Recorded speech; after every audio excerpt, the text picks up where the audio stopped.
다 함께 기도하심으로 5월 13일 화요일 매일 예배 시작하겠습니다. 기도합니다. 고마우신 하나님 감사합니다. 오늘도 우리가 믿음의 공동체로서 이 매일 예배를 함께 세우게 하시고 우리가 각자의 모습으로 각자의 처소에서 또 주어진 시간 가운데 하나님 이 매일 예배를 세워가게 하시니 감사합니다. 주님, 이 시간 우리 사랑하는 믿음의 공동체 우리 중앙가족을 위해서 기도합니다. 주님께서 한 가족으로 불러주시고 말씀으로 하나 되게 하시는 주님의 뜻을 아버지 우리가 순종케 하시니 감사합니다. 우리 믿음의 공동체가 말씀 위에 세워지게 하시고 정말 이 세대가 흔들리는 가치관 속에서도 오직 주의 말씀만을 생명의 기준으로 삼게 하시고 정말 서로가 서로를 권면하면서 우리가 말씀을 권하면서 사랑 안에 세워져 가는 아버지 그러한 우리 교회가 될 수 있도록 하나님 함께 하여 주시옵소서. 그래서 하나님이 원하시는 하나님 나라의 확장과 성숙에 기여하는 귀한 우리 믿음의 공동체가 될 수 있기를 간절히 원합니다. 성령 하나님께서 우리 가운데 친히 운행하시며 아버지 한 사람 한 사람의 마음을 어루만져 주시옵소서. 말씀을 나눌 때 공감과 이해가 넘치게 하시고 은혜가 넘치게 하시고 기도를 통하여서 연합의 능력이 나타나게 허락하여 주시옵소서. 삶의 자리에서 하나님의 말씀대로 살아가기를 격려하는 영적인 동역자들 모두가 될 수 있도록 하나님 은혜 베풀어 주시옵소서. 아버지 오늘도 주님께서 주실 말씀을 기대합니다. 우리가 마음을 잘 열고 하나님 말씀에 귀 기울이며 그 말씀에 순종할 수 있도록 주님 붙잡아 주시옵소서. 감사하며 예수님의 이름으로 기도하옵나이다. 아멘. 찬송가 366장 함께 하시겠습니다.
오늘 함께 볼 말씀은 민수기 22장 15절부터 30절까지의 말씀 되겠습니다. 좀 긴 말씀이지만 우리 평소와 같이 함께 말씀을 읽도록 하겠습니다. 15절 말씀입니다. 발락이 다시 그들보다 더 높은 고관들을 더 많이 보내매 그들이 발람에게로 나아가서 그에게 이르되 십볼의 아들 발락의 말씀에 청하건대 아무 것에도 거리끼지 말고 내게로 오라. 내가 그대를 높여 크게 존귀하게 하고 그대가 내게 말하는 것은 무엇이든지 시행하리니 청하건대 와서 나를 위하여 이 백성을 저주하라 하시더이다. 발람이 발락의 신하들에게 대답하이르되 발락이 그 집에 가득한 은금을 내게 줄지라도 내가 능히 여호와 내 하나님의 말씀을 어겨 덜하거나 더하지 못하겠노라. 그런즉 이제 너희도 이 밤에 여기서 유숙하라. 여호와께서 내게 무슨 말씀을 더 하실는지 알아보리라. 밤에 하나님이 발람에게 임하여 이르시되 그 사람들이 너를 불러왔거든 일어나 함께 가라. 그러나 내가 내게 이르는 말만 준행할지니라. 발람이 아침에 일어나서 자기 나귀의 안장을 지우고 모압 고관들과 함께 가니 그가 감으로 말미암아 하나님이 진노하심으로 여호와의 사자가 그를 막으려고 길에 서니라. 발람은 자기 나귀를 탔고 그의 두 종은 그와 함께 있더니 나귀가 여호와의 사자가 칼을 빼어 손에 들고 길에 선 것을 보고 길에서 벗어나 밭으로 들어간지라. 발람이 나귀를 길로 돌이키려고 채찍질하니 여호와의 사자는 포도원 사이 좁은 길에 섰고 좌우에는 담이 있더라. 나귀가 여호와의 사자를 보고 몸을 담에 대고 발람의 발을 그 담에 짓누르매 발람이 다시 채찍질하니 여호와의 사자가 더 나아가서 좌우로 피할 데 없는 좁은 곳에 선지라. 나귀가 여호와의 사자를 보고 발람 밑에 엎드리니 발람이 노하여 자기 지팡이로 나귀를 때리는지라. 여호와께서 나귀 입을 여시니 발람에게 이르되 내가 당신에게 무엇을 하였기에 나를 이같이 3번을 때리느냐. 발람이 나귀에게 말하되 내가 나를 거역하기 때문이니 내 손에 칼이 있었다면 곧 너를 죽였으리라. 나귀가 발람에게 이르되 나는 당신이 오늘까지 당신의 일생 동안 탄 나귀가 아니냐. 내가 언제 당신에게 이같이 하는 버릇이 있었더냐. 그가 말하되 없었느니라. 아멘. 민수기 22장 그리고 뒤에 우리가 계속 보게 될 23장 그리고 24장에서는 발람과 관련된 사건이 기록되어 있습니다. 이스라엘 백성들 여리고 맞은편에 모압 평지에까지 도착하게 됩니다.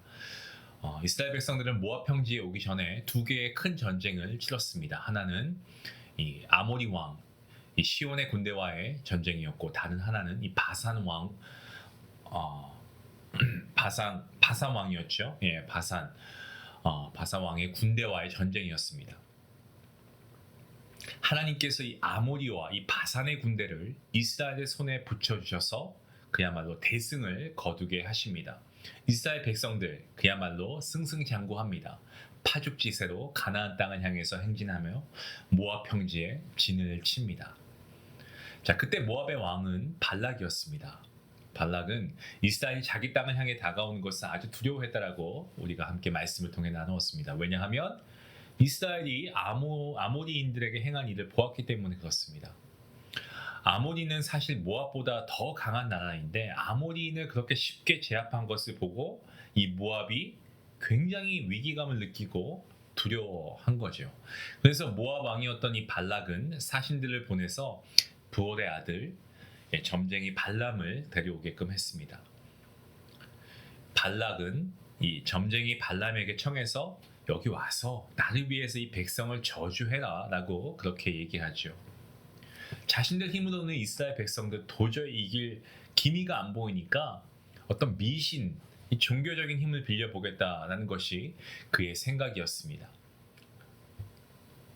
모압의 사신들은 복채를 가지고 이 발람에게 갑니다. 그렇게 해서 발람은 오늘 보면 성경 역사에 등장하고 있는 것이죠.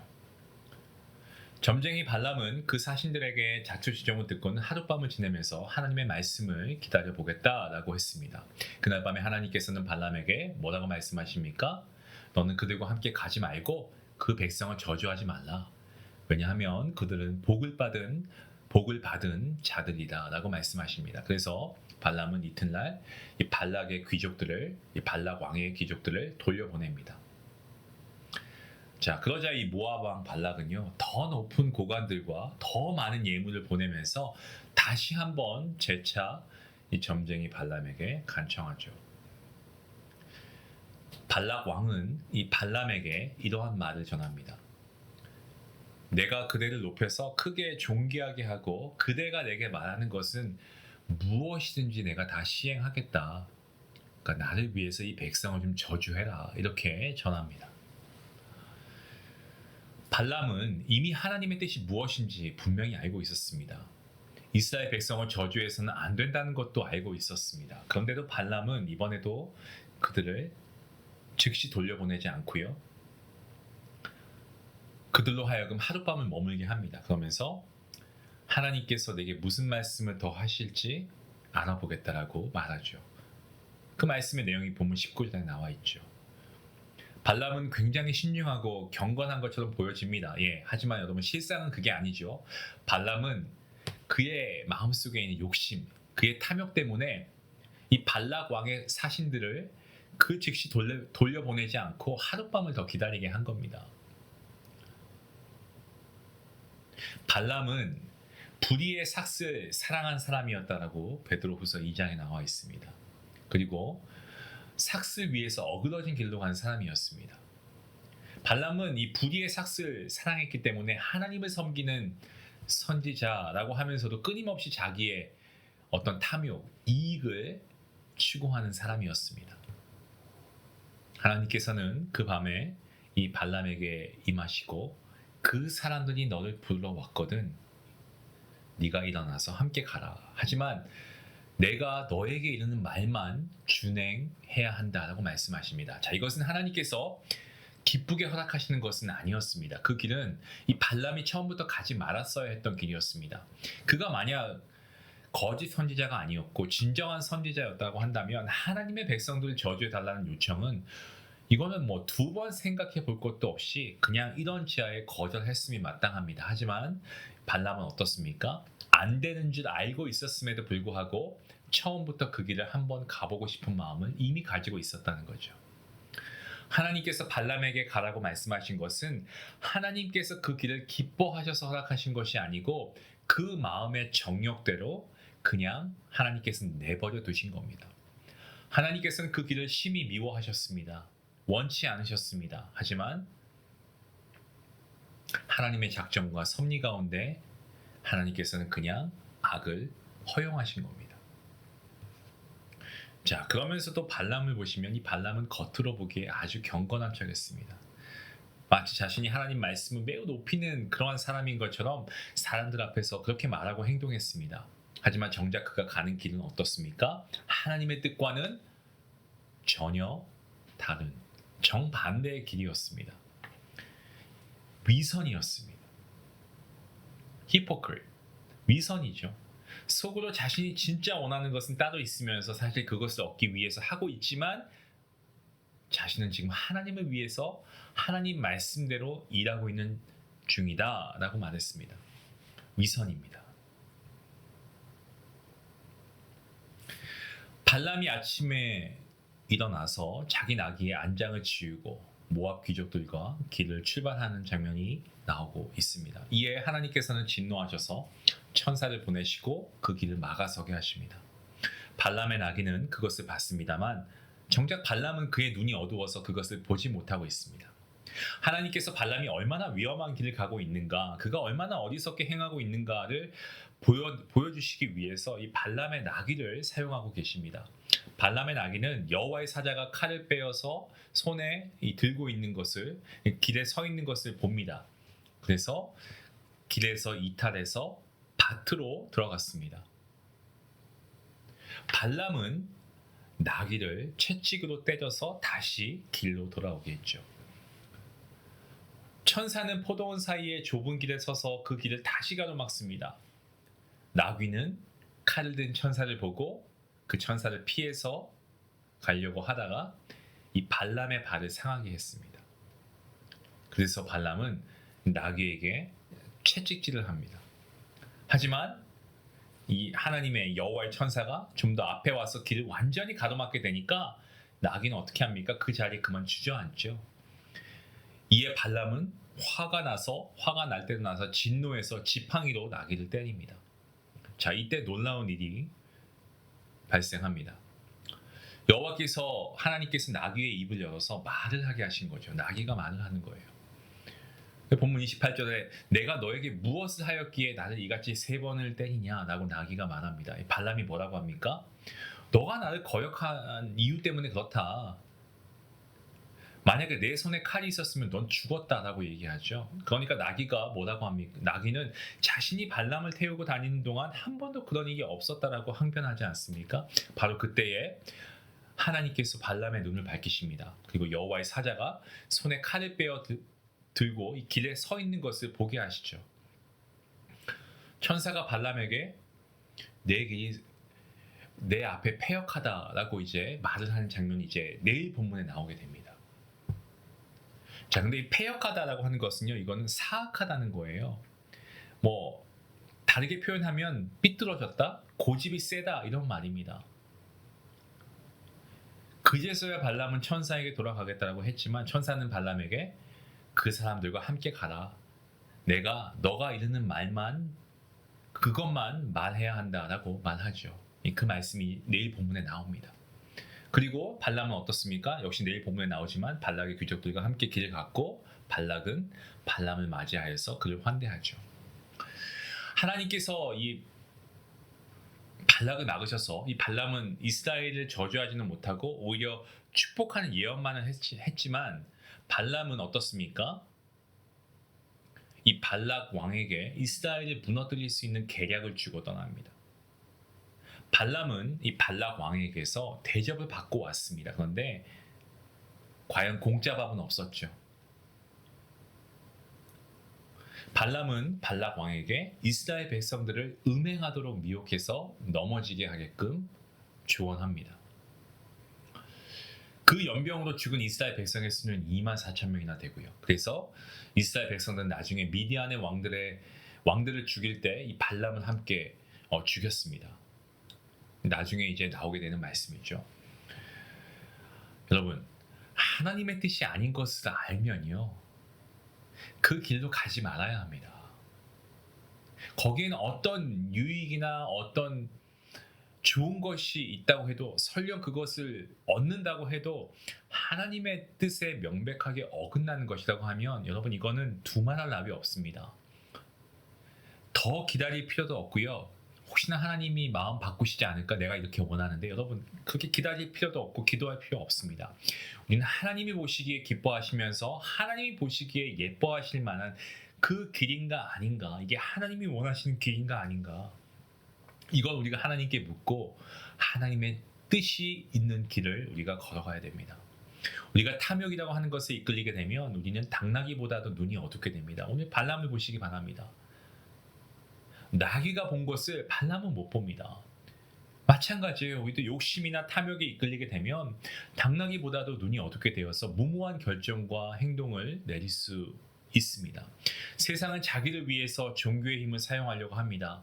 하지만 참된 하나님의 사람들, 하나님의 종들은 자기를 위해서 신앙을 이용하는 자리에 서지 않습니다.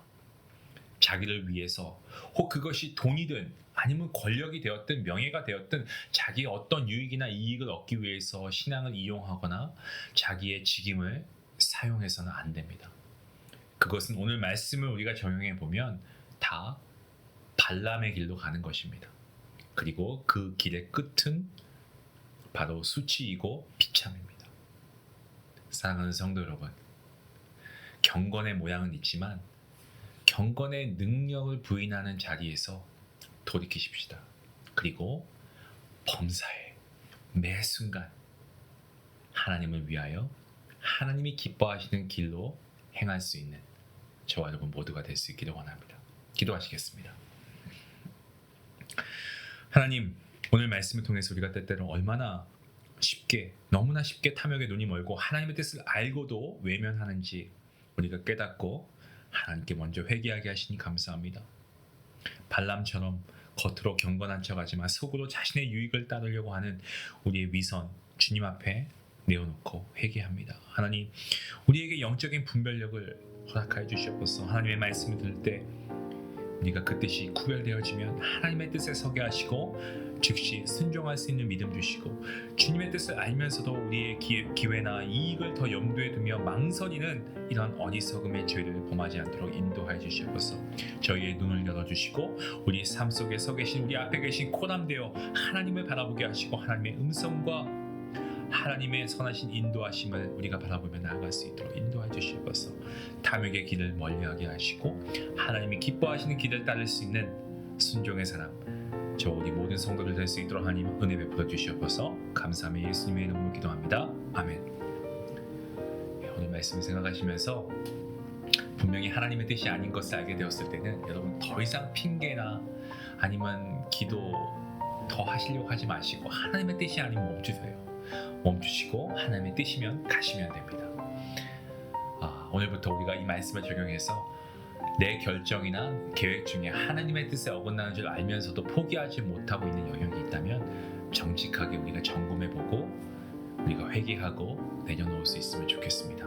자기 합리화하지 마시고 멈추시기 바랍니다. 발람처럼 어리석게 계속 가서는 안 됩니다.